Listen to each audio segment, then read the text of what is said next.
¿Nos conectamos? ¿Sí? Ok.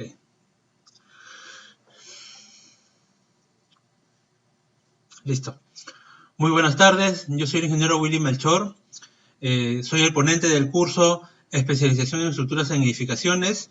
Los voy a acompañar en estas 8 sesiones que tiene el taller, ¿no? Me presento un poco. Yo actualmente soy gerente general de la empresa Construnisac. Me pueden seguir en mis redes sociales. Soy ingeniero civil, egresado de la Universidad Nacional de Ingeniería. Y tengo más de 10 años de experiencia elaborando diferentes tipos de proyectos, tanto para el sector público como el sector privado. Más que todo en el tema de edificaciones. Como jefe de proyectos he visto todo tipo de problemas y circunstancias que hemos podido encontrar, tanto desde el diseño y también en la ejecución de la obra. Y también eso afecta un poco al planteamiento inicial, ¿no? de todo proyecto. Es por ello que este curso queremos hacerlo totalmente práctico, tanto como se ve en la parte administrativa, cuando presentamos nuestro expediente a la municipalidad o a una entidad pública, y también cómo esto va a afectar a la ejecución de la obra. ¿Okay? Hay que ver varios temas, tanto en especialidades como lo que es arquitectura, eléctricas y sanitarias, ¿no? Cositas puntuales las vamos a ver también. La presentación del mismo, ¿no? Del expediente técnico en esta área. Y vamos a poder revisar diferentes temas que ya deberían conocerlos ustedes, ¿no? Temas, por ejemplo, de concreto armado, análisis estructural, diseños sismos resistentes, que son parte de la currícula de cualquier universidad en esta carrera, ¿no? Pero igual nosotros vamos a tocar desde la parte más básica hasta la parte más aplicativa, ¿ok? La didáctica del curso va a ser analizar un edificio multifamiliar desde la parte predimensionamiento, estructuración, posteriormente a ello el análisis estructural, la revisión de los cálculos y el uso de varios software para ello, ¿no? Y al final la presentación de los planos y la memoria de cálculo, ¿no? Para ello van a tener que manejar ciertos programas que le vamos a ir comentando, ¿no? Al inicio, en las 2 primeras sesiones, vamos a revisar con el programa AutoCAD, porque vamos a dibujar también, vamos a hacer un poco de lectura de planos, ¿ok? Y también ustedes van a tener que dejar ciertos planteamientos que les voy a dar como tarea, ¿ok? Para que también se pongan en práctica todo ello. Les comento, todo proyecto estructural va a nacer desde un buen planteamiento estructural al inicio. Y ahí no necesitas ningún software, ni siquiera el AutoCAD. Un buen planteamiento nace desde el criterio y bastante de la experiencia, que es lo que yo les voy a aportar a ustedes. Entonces yo les voy a dejar diferentes tareas para que ustedes planteen, vean, en base al tema que hemos conversado, hagan su propio diseño y nosotros vamos a hacer un tipo de crítica, ¿no? Voy a revisar, te voy a decir, por acá estás bien, por acá estás mal, por qué y cómo, y eso va a poder ayudar a perfeccionarlos a ustedes, ¿ok? Igualmente, vamos a crear un grupo de WhatsApp para las consultas, ¿ok? Durante ustedes vayan realizando su proyecto. Y también ese grupo va a quedar a futuro, ya que si más adelante ustedes ya tienen proyectos reales o están trabajando en uno de ellos, poderles asesorar, darles algunos consejos, tips, ¿no? O tal vez trabajarlo juntos, ¿no? Me ha pasado con bastantes alumnos con los que he tenido anteriormente, con algunos ya nos hemos vuelto colegas y estamos trabajando en diferentes proyectos, ¿no? ¿Quién sabe? Bueno, la sesión 1, como les repetí, vamos a ver el tema estructuración, predimensionamiento, que no sé si lo habrán llegado a ver en el video que lanzamos de promoción, ¿ya? Pero lo vamos a tomar un poco más a fondo. Vamos a realizar lectura de planos, el estudio de suelos, que es la base del proyecto, ¿no? Siempre me dicen, ingeniero, ya tengo el plano estructural, ¿no? Tengo la arquitectura, recién vamos a hacer el estudio de suelos. No, no es así. El estudio de suelos es antes, ¿no? Entonces hay que ver todos esos temas, ¿ok? Los parámetros sismorresistentes, esto normalmente lo vemos en el curso de diseño sísmico, ¿no? En la sesión 2 vamos a ver ya los diferentes sistemas estructurales que tenemos y el planteamiento. Acá es donde van a entrar la primera tarea, ¿ok? Para ustedes. Y en la sesión 3 y 4 ya vamos a hacer el uso del programa TAPS, ¿ok? La versión 2016 de preferencia, ¿no? Porque es la última versión y debería ser que manejen ese formato. Y si no lo tuviesen, vamos a darle los links para que ustedes lo puedan instalar también, ¿no? Y lo tengan craqueado. en la sesión 5 y 6 ya vamos a ver ya el diseño de concreto armado en sí, ¿no? Con las normas E060, los cálculos de aceros de todos los elementos estructurales, ¿no? Y en la 7 ya vamos a revisar, ya con el programa SAP 2000, ¿no? En la penúltima clase, todo lo que es el cálculo para muros de contención, ¿no? Ya la mayoría de los proyectos, como ustedes saben, se están manejando con más de un sótano, y es importante tener estos muros de contención que debemos analizar para nuestro proyecto. Y en el último curso, así como les expliqué en el predimensionamiento, se va a ver ya recién la parte de la cimentación. ¿Okay? Necesitamos tener todo el cálculo, toda la carga de la edificación del peso para poder analizar las bases, ¿no? Como se dice. Con ello vamos, en todo el camino, vamos a ir armando los planos, vamos a ir armando la memoria de cálculo, ¿no? Y al final vamos a hacer una pequeña presentación de cómo estos se deben presentar a la municipalidad, como les comentaba, ¿ok? Entonces, vamos a dar inicio al curso. Les agradezco que nos acompañen y espero que sea de su total agrado, ¿no? No duden en hacer sus comentarios o sugerencias. Yo voy a avanzar toda la clase directo porque tengan en cuenta, yo ya estos cursos los he dictado de manera presencial y cuando hay muchas consultas intermedias, pero yo ya sé que tengo las respuestas, a veces alargamos el curso y se nos hace un poco complicado tocar todo el tema al 100%, ¿no? Y podría faltar algo. Entonces, como he manejado últimamente, ha sido, avanzo yo todas las 3 horas que tome el curso, y al final, si tienen alguna consulta adicional, la respondo ahí mismo, o si no, en la siguiente clase ya con más detalles también, ¿no? O más ejemplos, ¿no? Para que ustedes también lo tengan más claro, ¿ok? Bueno, damos inicio al curso.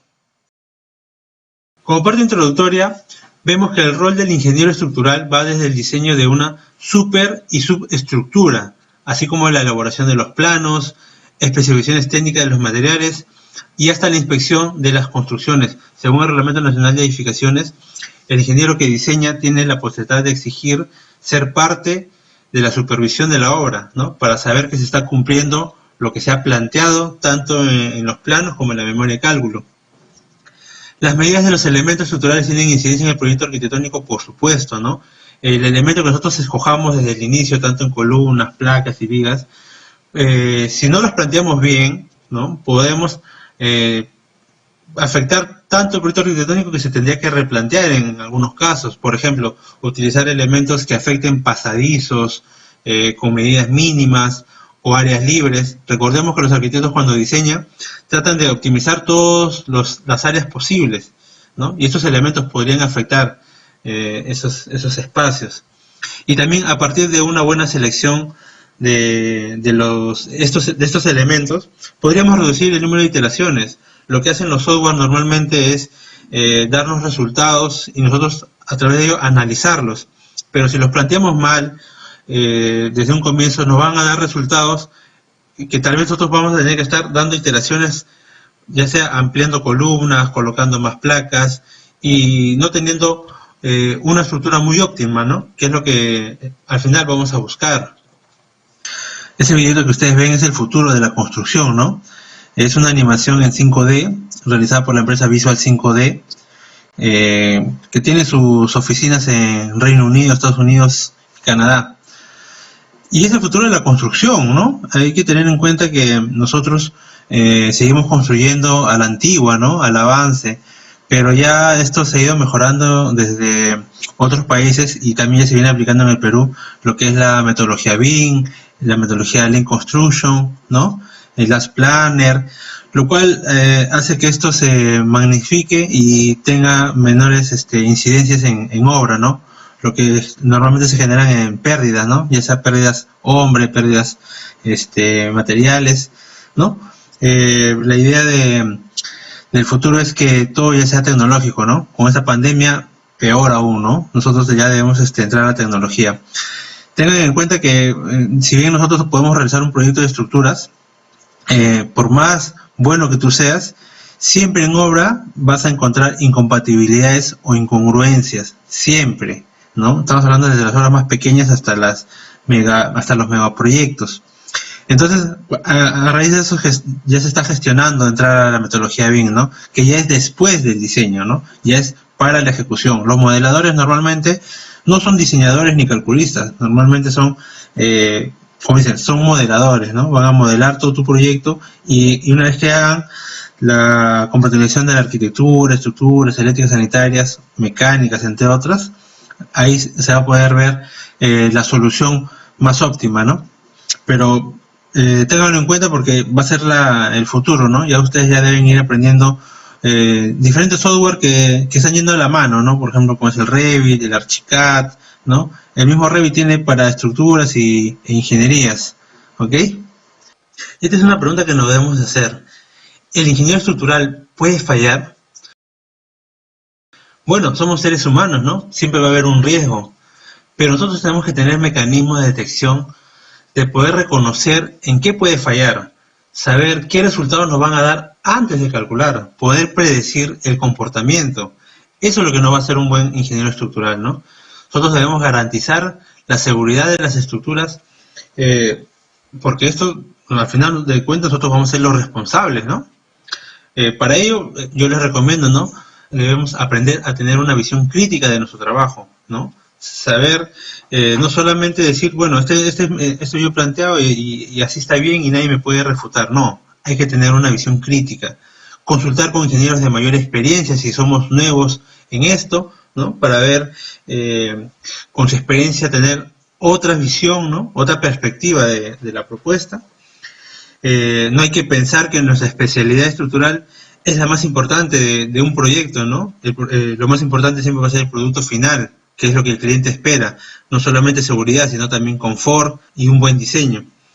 Y hay que tener en cuenta que también debemos analizar los elementos no estructurales, que a veces nos olvidamos y a veces pueden ser estos elementos que fallen y nos puedan ocasionar tal vez una muerte por aplastamiento u otro. En ese video que ustedes ven, bastante gente me pregunta, ingeniero, este software, ¿cómo se llama? ¿Dónde lo puedo adquirir? ¿Dónde enseñan estos cursos? Bueno, lamento decirles que no es un software para análisis estructural. En realidad es un software, se llama Blender, si no me equivoco, y está en un tema de investigación por un consorcio. Ese consorcio se llama INACHUS, que viene financiado por varios países de la Unión Europea, pero que en realidad está destinado para búsqueda y rescate urbano, ya sea para edificios que han colapsado por fallas estructurales u otras cosas. Lo que buscan es reducir el tiempo para poder justamente ubicar a las personas que sean víctimas y que han quedado atrapadas tal vez en la edificación. Todavía se está estudiando bastante esto. La verdad que sería interesante que los software que manejamos se pudiera apreciar de esa magnitud, ¿no? Se ve bien interesante, pero no, nosotros los software que vamos a utilizar para los cálculos solamente son números y nosotros tenemos que interpretarlos, saber qué significan, ¿no? Y darle solución y respuesta a estos números que nosotros vamos a ver, ¿no? Entonces, nosotros como ingenieros civiles y más que todo en el área estructural tenemos que tener ciertos conceptos básicos. Por ejemplo, ¿no? ¿Qué es un sismo y qué lo producen? En sí, el sismo simplemente es una vibración que viene a través de las ondas sobre la superficie terrestre, que pueden ser generadas por diferentes circunstancias. Una de ellas podría ser, por ejemplo, la explosión de un volcán, ¿no? Que estaba durmiendo y empezó a explotar. Podría ser la explosión de una bomba, la demolición de un edificio que pueda colapsar, ¿no? Cualquier cosa que pueda generar vibraciones, se les llama sismos, ¿no? A estas ondas que van a viajar por la superficie. ¿Ok? Pero acá en el Perú,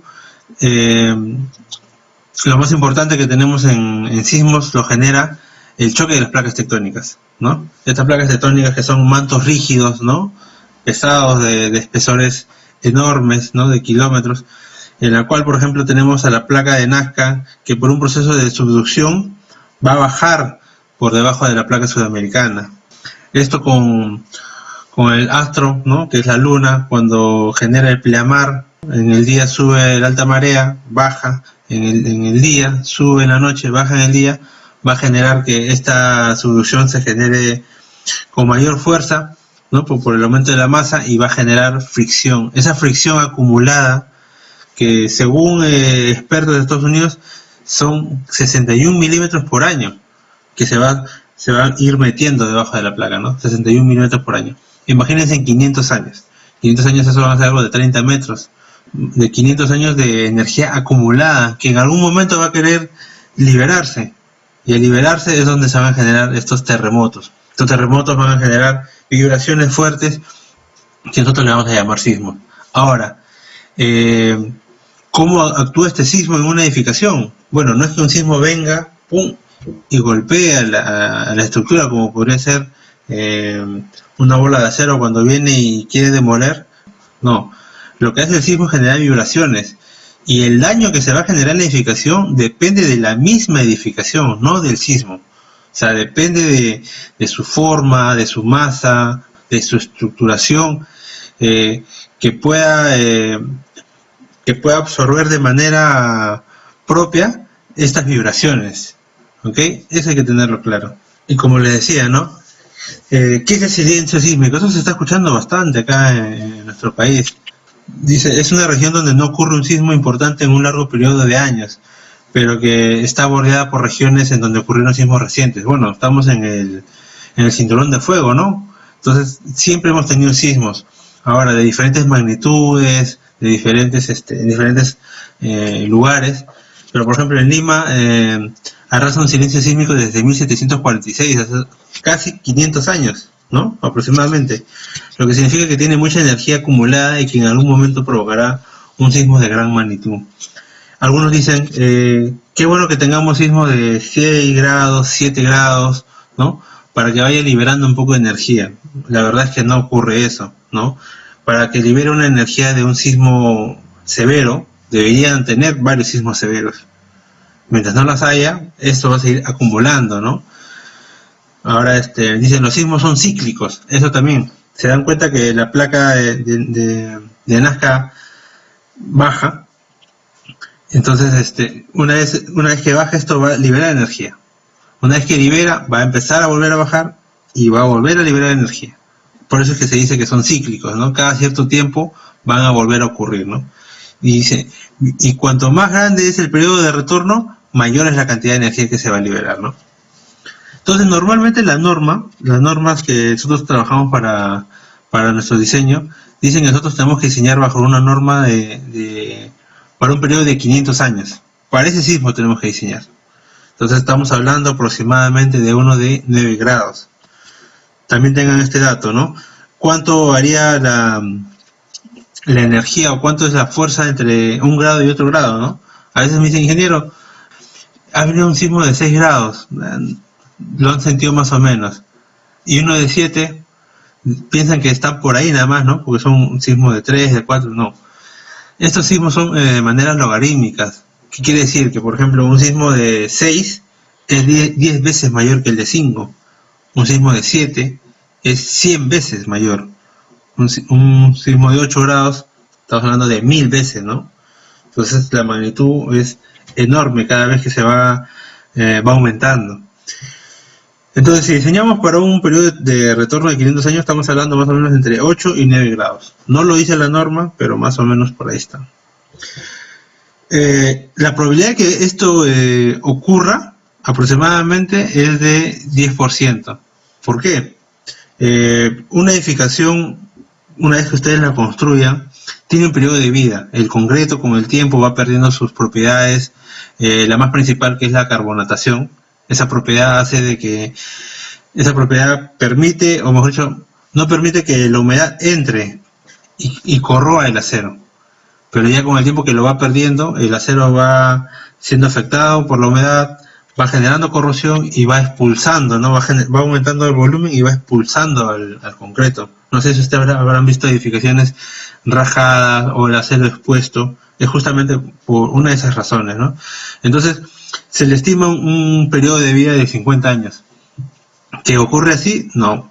Hay edificaciones que tienen 100 años, 200 años, pero lo ideal es que el tiempo de vida ideal para una edificación es de 50 años.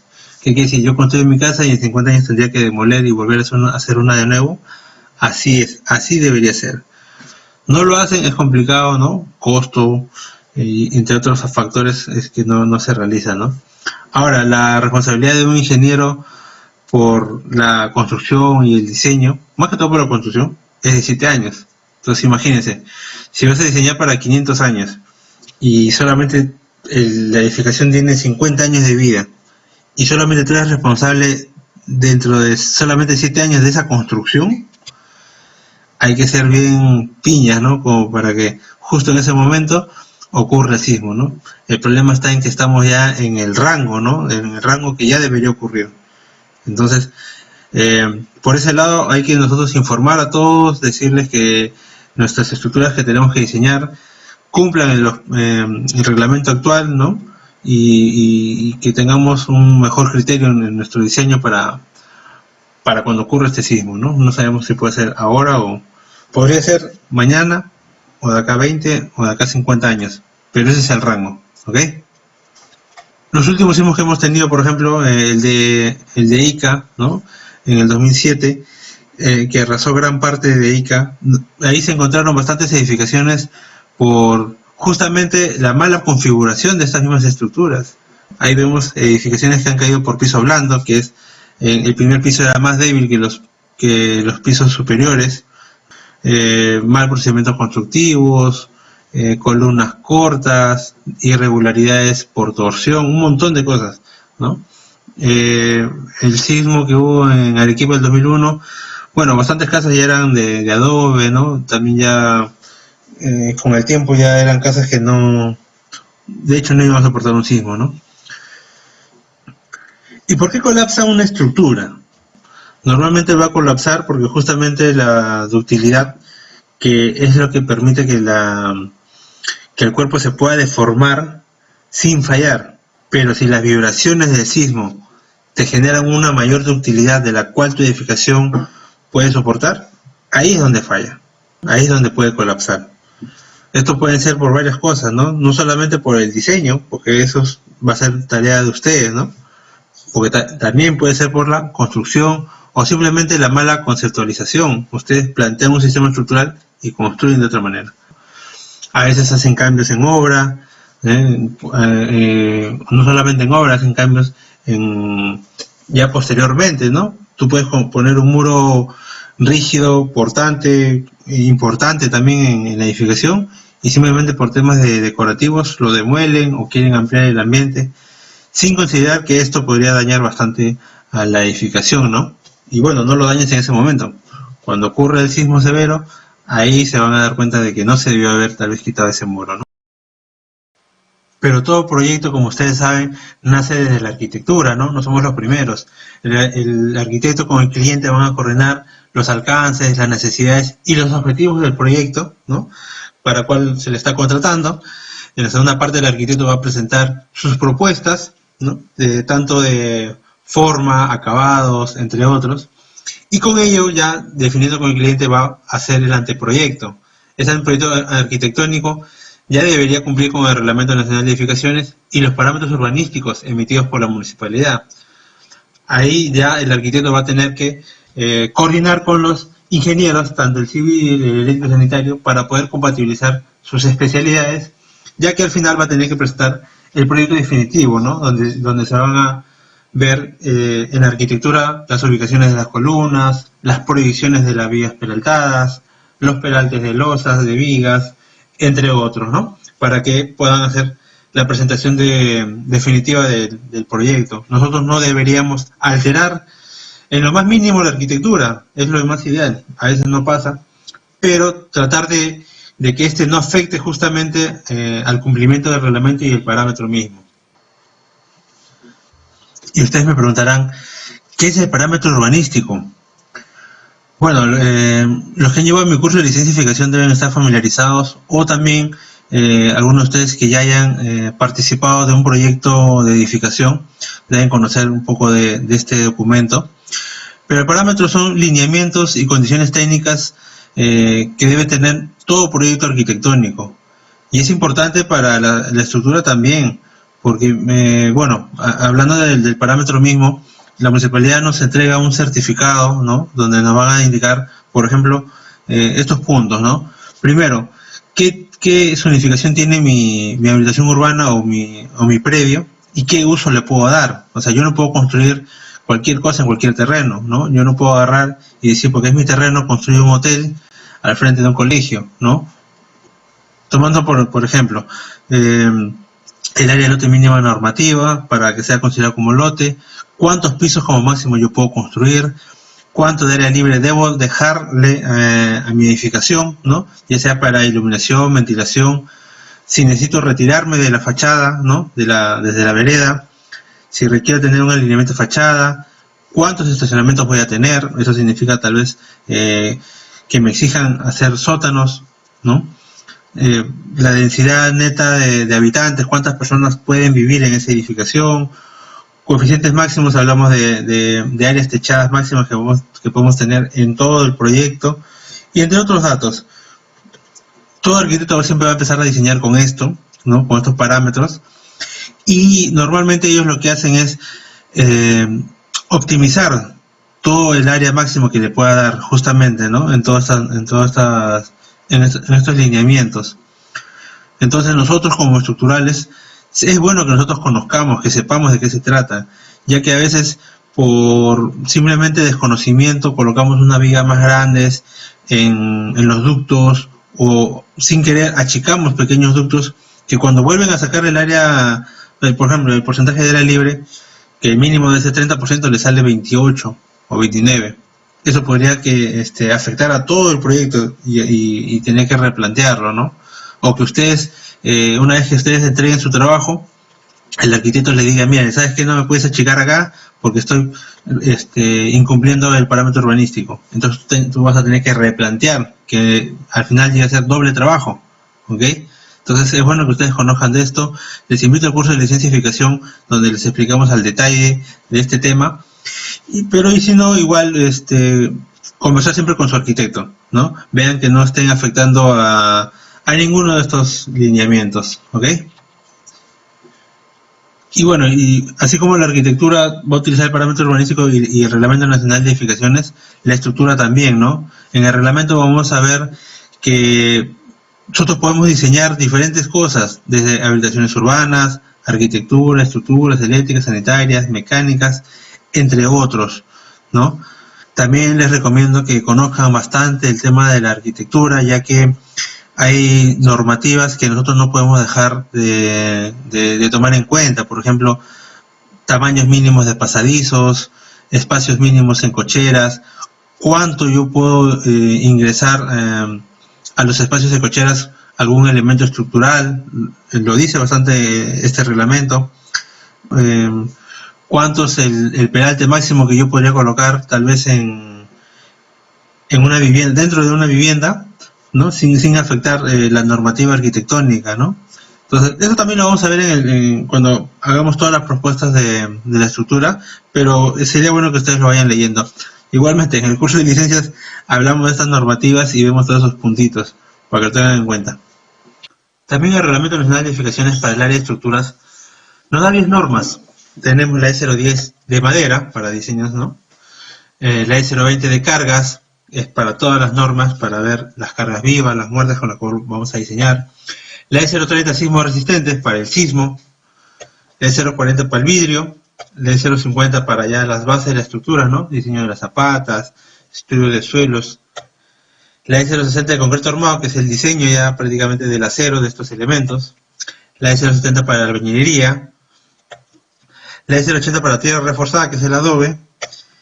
La E090 de estructuras metálicas y la E010 de bambú. Por ejemplo, para nosotros diseñar una casita de 3 pisos que va a tener muros de albañilería, necesitamos trabajar con varias normas, la E020, la E030, la E050, E060, E070. Estamos hablando de 5 normas que debemos aprender y poder analizarlo. Es importante que nosotros como ingenieros tengamos máximo conocimiento de estas normas.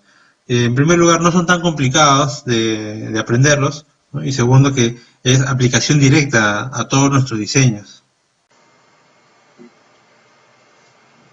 Ahora, acá falta la norma E031. Es una norma que lo aprobaron el año pasado. Es la norma de aislamiento sísmico, ¿ok? Esta norma es nueva prácticamente acá en el país, pero ha habido un tema, una coyuntura, ¿no? En la cual todavía se está manejando. Por ejemplo, ya están obligando o exigiendo que las clínicas, hospitales, sí o sí utilicen aisladores sísmicos, cuando en otros países, por ejemplo en Estados Unidos, en Europa, no es obligatorio. Entonces han salido otros investigadores a decir de que no debería ser obligatorio, que simplemente que cumpla con los parámetros. Acá en el Perú sí se está exigiendo, otros dicen que es por un tema ya corrupción también, pues no, podría ser, porque prácticamente le están dando, todas las clínicas deban comprar estos aisladores, ¿no? Bueno, es un tema que todavía está por verse. La norma, como le digo, es nueva, entonces va a estar en un proceso de adaptación y de mejoramiento también, ¿no?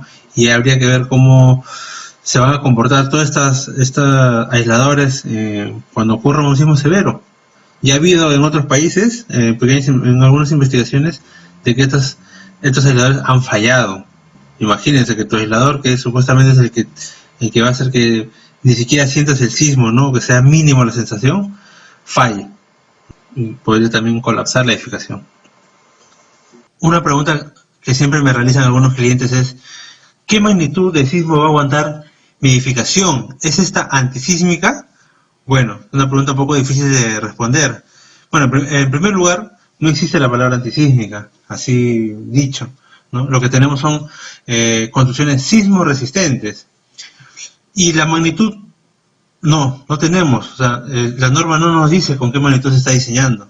Lo que la norma nos especifica, según su filosofía, es, si utilizamos esta norma, lo que podemos hacer es, primero, evitar pérdidas de vidas humanas.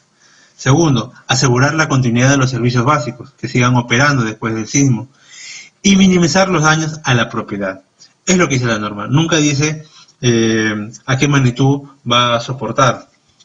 Ya que también esta misma norma reconoce que dar protección completa frente a todos los sismos, primero, que no es técnica ni económicamente factible para la mayoría de las estructuras.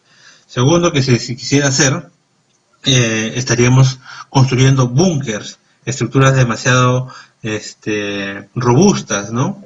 Como dice, ¿no? Ya no serían viables. Y en la parte estructural también tenemos fases, ¿no? La primera es la estructuración, que es la configuración geométrica de la estructura. Tratar de ubicar dónde vamos a colocar estos elementos estructurales. Y en el predimensionamiento ya colocarle las medidas, de tal forma que tengan rigidez y un buen comportamiento, ya sea para cargas sísmicas y de gravedad.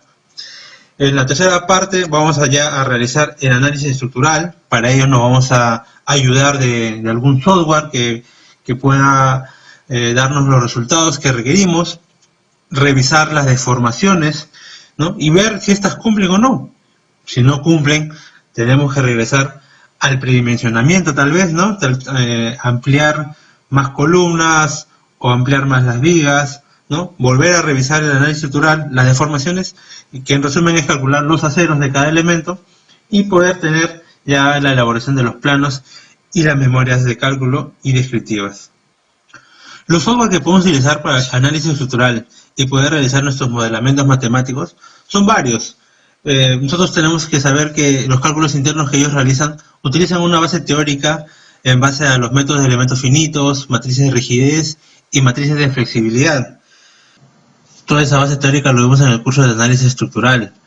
Cuando nos enseñan, analizamos pórticos, los cuales nos pueden tomar, yo recuerdo en la universidad, analizar un pórtico por la matriz de rigidez nos puede tocar 2 o 3 hojas, ¿no? Imagínense todo un edificio.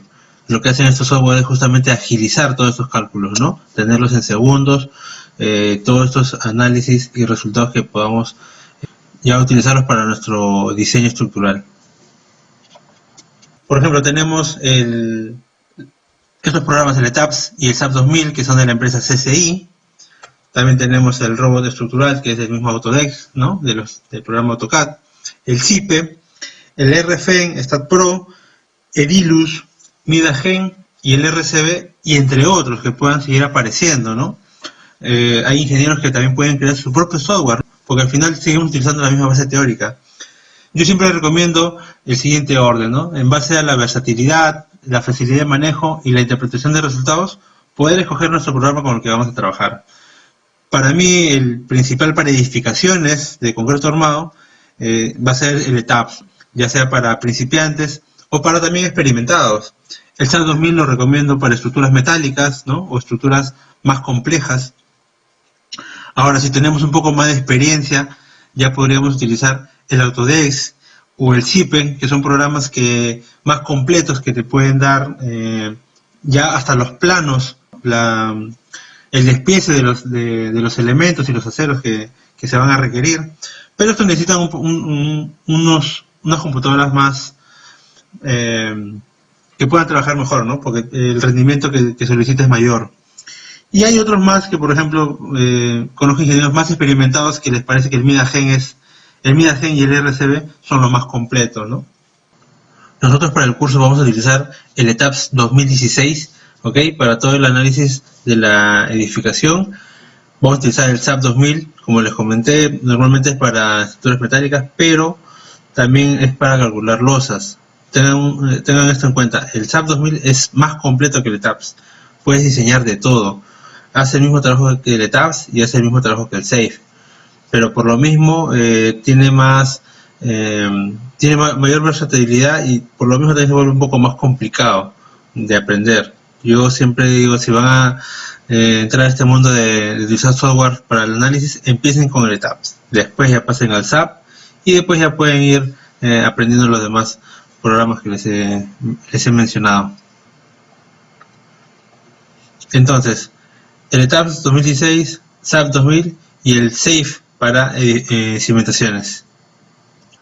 Regresando un poco a las normas, tenemos otras normas que también están dentro del Reglamento Nacional de Edificaciones que no pertenecen a arquitectura o estructuras directamente, pero que sí son parte de un todo. Por ejemplo, la G020, componentes y características de los proyectos.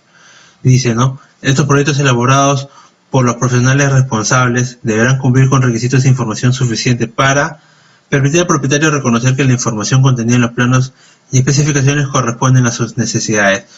En sencillo quiere decir que el plano para el cual te contrató debe estar claro en todo su dibujo, ¿no?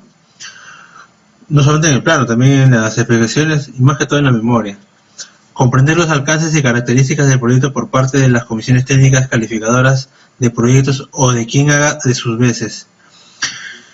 Lo que pasa es que muchos proyectistas tienen sus propios formatos, sus propios modelos y a veces se entienden ellos mismos, pero tú al presentar un proyecto a otro ingeniero que lo va a revisar, en este caso puede ser los ingenieros de la municipalidad o la comisión técnica del colegio de ingenieros, la verdad que yo siempre recomiendo que estos planos deben ser recontra claros, que no les falte nada, porque cualquier dato que les pueda faltar o cualquier información que ellos no puedan entender o lo puedan malinterpretar, va a ser una observación, ¿no? Y esa observación simplemente te va a generar que tengas que corregir, 1, 2, que te puedan llamar y tengas que ir a sustentar o a defender tu proyecto, ¿no? Entonces, lo ideal siempre es hacerlo, como yo le digo, como para bruto. Que si lo entiende el maestro y lo entiende el propietario, el revisor mucho mejor, ¿no? Va a estar más claro para él, ¿no? Tengan en cuenta que bastantes ingenieros revisores, la mayoría son de edad, ¿no? A veces son un poco tercos o a veces están todavía no están muy actualizados con los nuevos formatos que uno va creando, ¿no? Entonces hay que tener cuidado con eso, ¿no? Lograr que el constructor cuente con todos los elementos que le permitan estimar el costo de la edificación es lo ideal tener todos los detalles, pero a veces una estructura muy compleja podría generarte varios detalles o varios cortes de cimientos, varias columnas. Hay bastantes ingenieros que en sus proyectos generalizan muchos detalles, ¿no? Y ya el que construye va a tener que elaborar planos para obra, ¿no? O sea, uno son los planos para licencia, otros planos para obra con más detalle. Vamos a hacer un poco de lectura de planos revisando justamente estos temas que le estoy diciendo. En la E030 nos va a decir que nuestros planos deben contemplar ciertos datos, como son el sistema estructural sismo resistente, los periodos fundamentales de vibración, los parámetros de diseño, la fuerza cortante en la base con la cual se va a diseñar la estructura, los desplazamientos máximos, ¿no? Que estas van a tener, y eso solamente se van a sacar desde un análisis estructural, ¿no?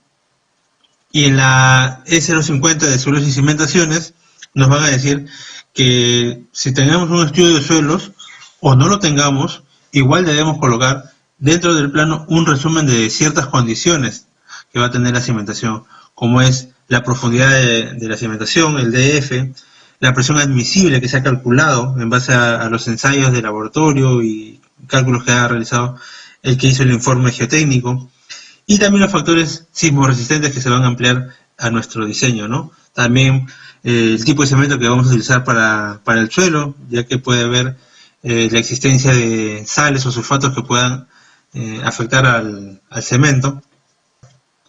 Y en la E060 nos habla que tenemos que especificar todos los datos de los materiales, ¿no? La resistencia de los concretos, la resistencia de la bañería, tabiques, los recubrimientos mínimos que va a tener cada elemento, la sobrecarga que se van a utilizar ya para las losas en sí, y los reglamentos en los cuales nos estamos basando, ¿no? Bueno, pero para iniciar el proyecto hay que revisar primero la E020, que son las cargas. ¿Ya? Hay que entender que tenemos varios tipos de cargas, pueden ser muertas, vivas, de viento, de nieve, pero las principales en una edificación van a ser siempre las muertas y las vivas. La muerta se refiere al peso de la estructura misma, ¿no? Las columnas, el concreto, el acero, que esta conlleva, y también las cargas permanentes, que pueden ser ciertos acabados, como es el falso piso, el cerámico, ¿no? Entre otros, la bañería también. Y la carga viva ya va a ser el peso de los usuarios y demás elementos que puedan estar sobre la estructura, ya sean las personas mismas, los muebles, los autos también, ¿no? Que podemos tener en los techos, entre otros. Entonces, y también dependiendo del diseño que nosotros realicemos, tenemos que plantearle unas cargas que están en esta misma norma. Por ejemplo, yo puedo diseñar una estructura de 4 pisos, ¿correcto? Con un área de 10 por 20, con la misma distribución de columnas, pero si incluso para vivienda sería, como dice la parte de abajo, 200 kilos. Esa va a ser la sobrecarga con la cual se tiene que diseñar. Ahora, si esta vivienda yo la convierto en un hotel, ya estaríamos hablando, por ejemplo, en dormitorios se mantienen 200, pero en almacenes, en corredores, suben a 500 o 400. Y si esto lo convierto en un colegio, como pasa a menudo a veces en el Perú, ¿no? La vivienda lo condicionan y lo convierten en aulas, ya no está cumpliendo su función, simplemente porque ya se está cambiando el diseño de la sobrecarga, ¿no? Estamos hablando de 250, 300 y 400. En salas de lectura estamos hablando de 300, en salas de almacenaje 750, corredores 400 kilogramos por metro cuadrado, ¿no? Entonces, siempre hay que tener desde el comienzo cuál es el uso de nuestro proyecto para poder asignarle las cargas en toda la edificación, ¿no? Que pueden ser diferentes en cada paño. Todo lo que le hablo de esas normas, no se preocupen por lo que haya avanzado un poco rápido, pero lo vamos a ver a detalle cada vez que vayamos avanzando. Se van a dar cuenta que son temas repetitivos y que al final ustedes ya lo van a poder dominar y saberlo de memoria, ¿ok?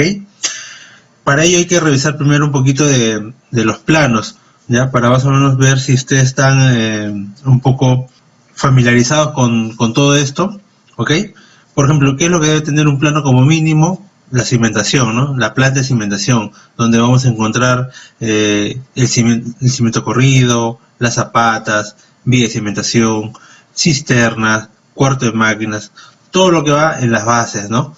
¿Qué más? Tenemos que tener el cuadro de columnas con los aceros distribuidos, si hay placas también, ¿ok? Detalles de la cimentación, tanto de la zapata, escaleras también, y bueno, todos los detalles más que puedan ver, ¿no? Como son los empalmes, ¿no? Los dobleces de cada fierro, ¿no? Ya en el plano de techos vamos a tener lo que son las losas aligeradas y losas macizas, ¿ok? Acá hay unos detalles, por ejemplo, ¿no? Que es una losa maciza. Vamos a revisar unos planitos en AutoCAD para tener mejor visión, ¿ok?